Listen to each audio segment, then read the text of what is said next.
Sir, মানুষের এত অহংকার, এত ক্ষমতা, সম্পদের দাপট, এক সেকেন্ডের ব্যবধানে সবকিছু চুরমার হয়ে যেতে পারে। আচ্ছা ধরুন আপনি কোনো একদিন মারাই গেলেন, সেই সকালটা কেমন হবে? সেই সকালটা কেমন অনুভূতি হবে আপনার কাছে? চলুন একটু সময়, একটু কল্পনাতে ভেসে যাই। আকাশটা সেদিন ছিল একদম অন্যরকম। সকাল থেকেই আকাশে মেঘ জমছিল, কিন্তু দুপুর পর থেকেই শুরু হলো ঝিমঝম বৃষ্টি। সেই বৃষ্টির শব্দের মাঝেই বাতাসের বেগে ছড়িয়ে পড়লো খবরটা, স্যার আপনি আর নেই। খবরটা শুনেই আপনার পরিচিত শহরটা যেন হঠাৎ করেই থমকে গেল। চায়ের দোকানের আড্ডাগুলো থেমে গেল। রাস্তার পরিচিত মুখগুলো পাথরের মতো স্থির হয়ে দাঁড়িয়ে রইল। কারো বিশ্বাসই হচ্ছে না যে প্রাণ শক্তিতে ভরপুর মানুষটি হঠাৎ স্তব্ধ হয়ে এভাবে চলে যেতে পারে। আপনার নিথর দেহটা যখন উঠানে রাখা, আপনি তখন উপর থেকে সবকিছু দেখছেন। অদ্ভুত এক অনুভূতি।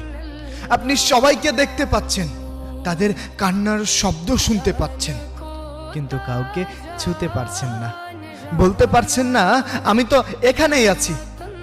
তোমরা কেন কান্না করছো? তোমরা কেন কান্না করছো? আমার খুব কষ্ট হচ্ছে, ইচ্ছে করছে বাবা মার চোখের জল মুছে দিতে, বন্ধুদের বলতে কিরে আমি তো আছি, আমি তো এই যে আমাকে দেখতে পাচ্ছিস না। কিন্তু আপনার কণ্ঠস্বর তখন বাতাসের চেয়েও হালকা। কেউ তা শুনতে পাচ্ছে না, কেউ তা শুনতে পাচ্ছে না স্যার। আপনার নিথর দেহ যখন ওই খাটিয়ায় পড়ে আছে, চাদর দিয়ে ঢাকা ওই দেহটা দেখার জন্য কেউ একজন ঠিক এমন সময় ভিড় ঠেলে ছুটে এলো আপনার কাছে। তার আসার ভঙ্গি, তার ব্যাকুলতা দেখে সবাই থমকে গেল। মেয়েটির চোখে মুখে এমন এক হাহাকার, যা দেখে উপস্থিত সবাই অবাক হয়ে গেল। কেউ তাকে আগে কখনো কোনো দিন দেখেনি, কেউ তাকে চিনেও না।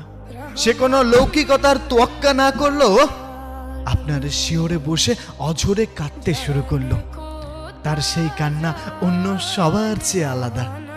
তাতে ছিল এক গভীর হারানো যন্ত্রণা, যা কেবল আত্মার কাছ থেকে মানুষের অনুভব করতে পারে। চারপাশটা একটা গুঞ্জন শুরু হলো। এই মেয়েটি কে? কে? আগে তো কখনো কোনো দিন কেউ দেখেনি।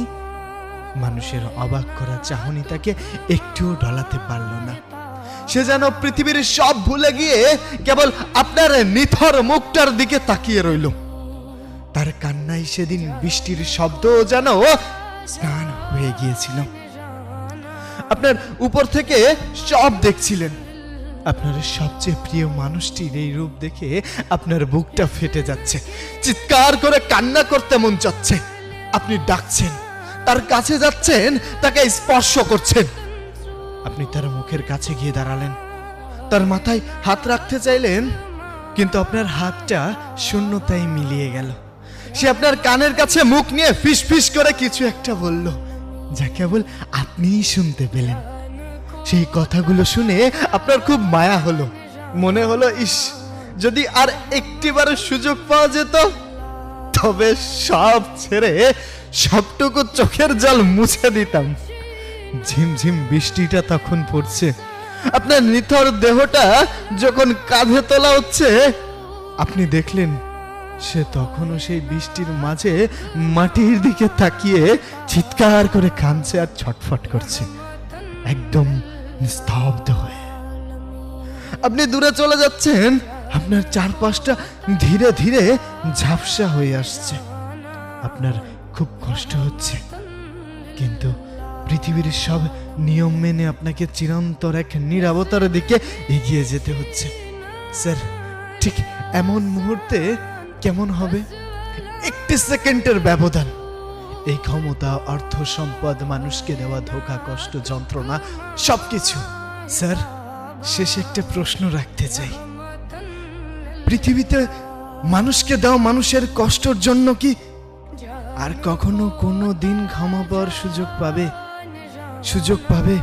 তার প্রতি করা অবিচারের জন্য তার কাছে ক্ষমা চাওয়ার সুযোগ কখনো কি পাবে? কখনো কি কোনো দিন সেই সুযোগ হবে?